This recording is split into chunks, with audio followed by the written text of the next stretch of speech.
Connor is going to be doing a tune.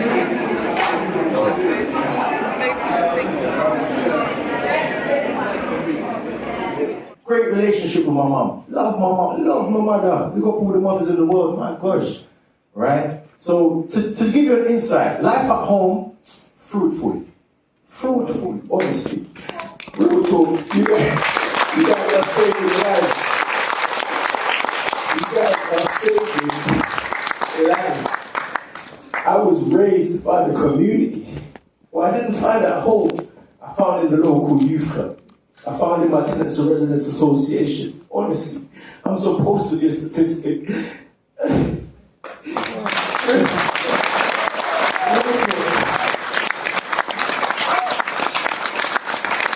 I'm supposed to be a statistic. There's been so many loopholes, right? I struggle with managing my emotions. There could have been any time I could have done something wild and just ended up somewhere wild. But thankfully, people like you was there for me, holding space for me to say how I feel, connecting dots for me. I remember when I started my first community organisation, I was trying to get funding forever. I just could not get funding. I couldn't get a pound because I had to use some language that I just didn't know. And then there's people who were failing to engage young people, and they would get all the money. Then what would they do? Get Kieran to run the workshops. Because I'll bring the youth, I'll facilitate it, they'll be engaged, but nobody trusted this young person to give them this money to run the workshops on their own, so I had to do it. But you know what? Napoleon Hill told me in a book, which changed my life. This one quote changed my life. Because when my uncle died, I needed a purpose. And Napoleon Hill said, in every bad, there's an equivalent good. In every bad, there's an equivalent good. And I wrestled with this quote for a while, because I'm like, what do you mean? I've lost my favourite uncle. That wasn't love then. And then I did things to get love. I think we all do that. So at the age of 16, the day I left school, thank goodness, was the day I left home. Now when I say I left school, I'd actually left school probably, I checked out from school easily 2 years before that, because in the 80s, people weren't quite the same about being in school. There weren't registers, there wasn't an electronic way. So I thought, you know what, fuck it, I'm just going to keep it real. That's the best way to be. Like my grandson would say, Grandad, just keep it real. So I was brought up, I'm going to talk about a notorious household, dyslexic, being a bully, ex-offender, drug addict, and a gang member. But I don't think our journeys are alone. I think every journey that's taken is taken with either family, friends, colleagues. My journey started with my dad coming from Jamaica in the early 50s. For him to make that commitment to better his family, it gives me inspiration now for him to leave his wife and 4 siblings to come into a different country. His initial aim was to come in and make some money, like a lot of Caribbean people, and go back to Jamaica. But he came here and thought, you know what? There's a better opportunity here. There's an opportunity for family and for siblings to give my future siblings a future. The challenge was, being in England, he didn't have the resources. He didn't have enough money because he had to make the money to get the family back from Jamaica to the UK. That was his #1 priority. We had to get all the furniture and put it in our bedrooms. You want to try and sleep and you've got furniture, you've got to sleep in an awkward position and it's tough out there. Then the following day, we had to clean up. So every weekend, for about 5 years, my dad had these blues parties and we had these gatherings, and it was a community house, which was great. He needed the money. What was happening on the other side is, my dad and Mum were so loving and caring at this point, when my Mum came over, there was a lack of time for us. Eventually, my dad had 9 kids. There were 6 brothers, 3 sisters. But during that time, he had to spend time on doing business. on making sure we could eat, making sure that he could pay the bills. And there's a bit of we didn't get that real time with our parents. He's really driven by lived experience to create change. It just means the world to me, and this stage is a very precious place. So, I'm going to show you first just a very short video. It introduces me and my background and my motivation for doing this work.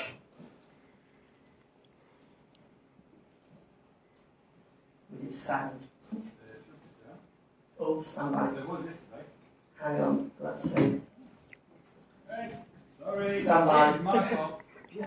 As you know, more than 100 kilometres, 26 and a half hours, non-stop swimming. I know that I drew a lot of my kind of inner strength from what I'd survived in childhood and knowing what I'd lived through and the adversity that I'd overcome in my life. And by God, I've needed a lot of it running Luna as well. I don't think anybody ever estimates quite how tough it is to run organisations in this space. And even with all the passion in the world, it can be as tough as swimming the English Channel, that's for sure.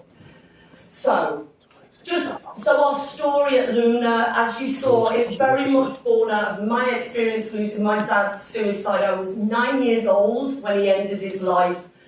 There was no support available, nobody spoke about it, and I really suffered in the long term in terms of my mental health. And I wanted to make things different. I wanted to know that now, nearly 40 years later, that things had changed, that this woeful inadequacy had changed. And what I discovered was actually nothing had changed. There was so little change. So what I did was I applied to do a Churchill Fellowship, an amazing opportunity, and I just really always encourage people to do this. They'll fund you to go to different parts of the world to hunt down examples of where they're doing things better than we're doing it in the UK, so that we can then bring back those ideas, the inspiration, those models of best practice, so that we can learn from that and improve what we're doing here. Because now I see through the vein of county lines, because I'm not a young mind dazzled blind by false gold mines crossing obscure lines.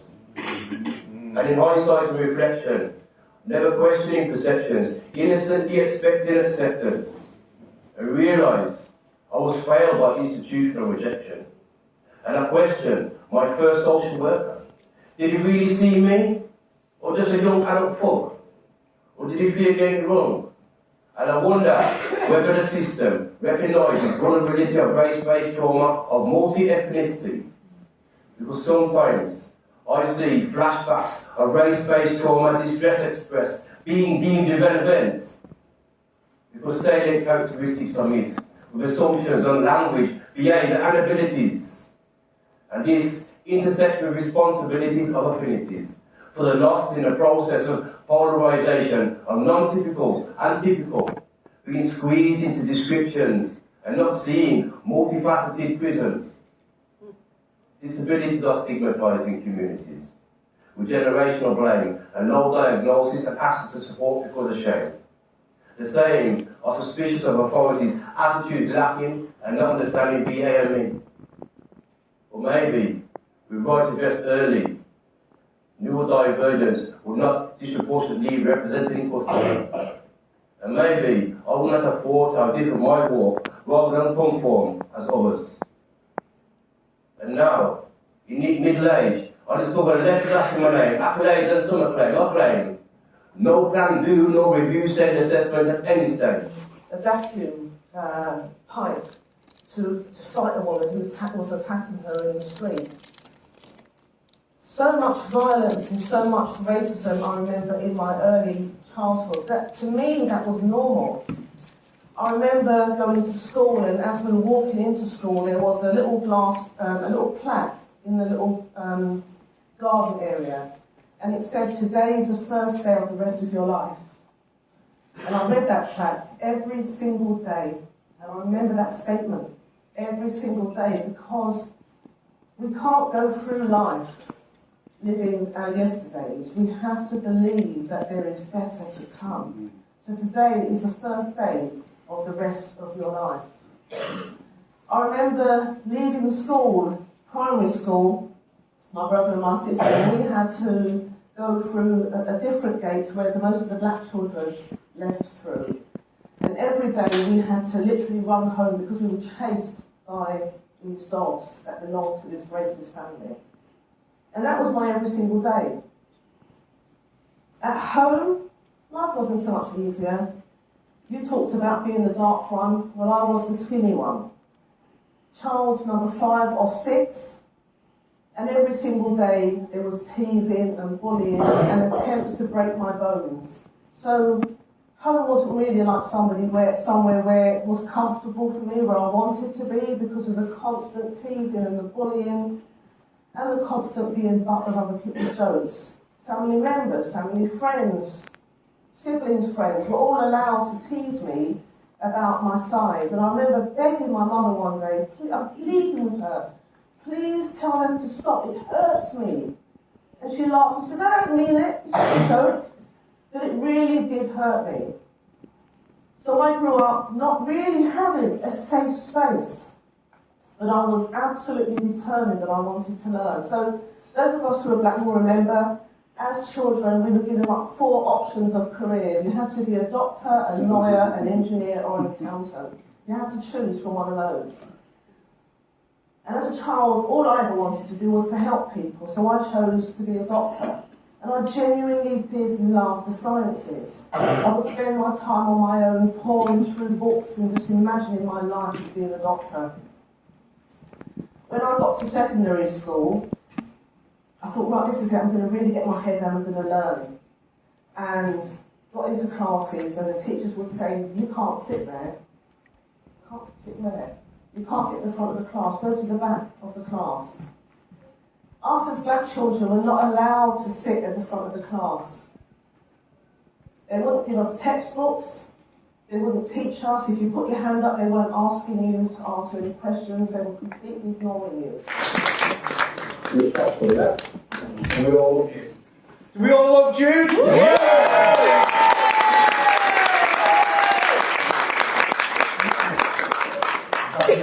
Thank you for everything you do for everybody in the lived experience world. You're absolutely incredible. One more time for Jude.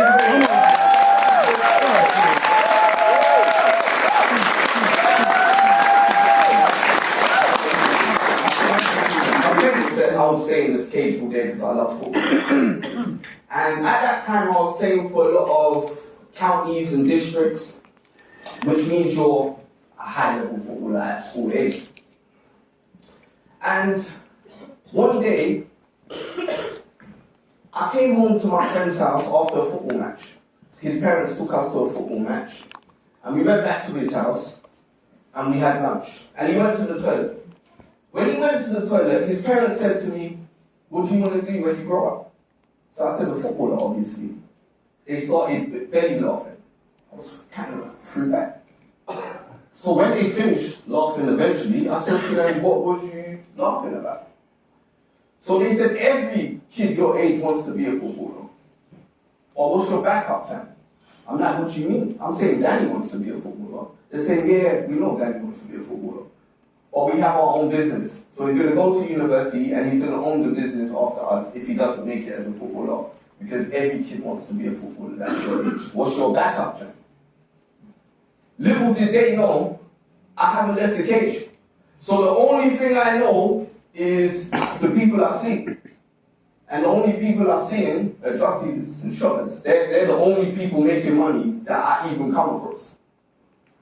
And when they're going up and down, they see me in the cage and they just leave me. That's the kid that just stays in the When I test the mic, I bless the mic. Reach the winds to reach the world and let my light shine before all men. Represent, heat that put on flesh and took on death. Where they took it praised in middle way. I'm talking about the rock. Forget about Twitter, it's the actual, factual, practical, natural flow. Bringing the lost glory fulfilled. Expect Citizens 2024. We're about to introduce the award show. I'm with our Felix, this is Brother Red Blocks. We are the Beach Bus Records. Welcome, to Expect Citizens. You pay this come with them, if they come to veteran. Lived experience, it's like the world's vitamins. Change makers in this mad world that we're living in. Going that extra mile, throwing that extra smile. Lived experience, powerful, personified. Important, affect that binds us all together. As if we never give up, we say never ever. Different categories from you to win in the world. Welcoming, listening, learning and leading, of course. Volunteer of the year, making positive change. Positive practice, sharing beautiful ways. Let's celebrate you amazing humans, you smash this. Your experience becomes your expertise. You're a masters. And let me give a shout out to Daz and the crew inspiring. Now let it go, find that room for me to hide. Yo, Red Eye, here we are. Another Expert Citizens Award ceremony. Let's do it! I know, bro, and I really do need to lie down after this. So many amazing people in one room together. There are amazing people that have achieved amazing things. Change makers that have paved the way for others to follow onto that journey of success. For real, my brother. And here we are again, third year in a row. So, brother Redlocks, tell these people, how did you feel winning in the world? Recognizing your worlds, the world is yours. Changing lives united and opening doors. Putting people first, we've all been cursed. Use that lived experience, we are truly blessed. Empowering, listening, leading one another. We achieve the welcome award. The beast first brother, we invest in our success. Helping reaching others, using power of them to champion one another. Changing our communities, providing opportunities. Leading make history, this is our destiny. An example you become to change and connect. Expert citizens, take it award and accept. You may cast a first stone, but no one's alone. In this world, everyone's grown. We do not condone to the darkness in our lives. We can truly rise. They're all amazing people with drive who have thrived. When I say expert, you say citizens. Expert, citizens. Expert, citizens. When I say live, you say experience. Live experience, live experience. Welcome to the awards, the world is yours. Music, welcome to the awards, the world is yours. Come on, welcome to the awards, the world is yours. Music, welcome to the awards, the world is yours. Yeah, welcome to the awards, the world is yours. Music, welcome to the awards, the world is yours. Welcome to the awards, the world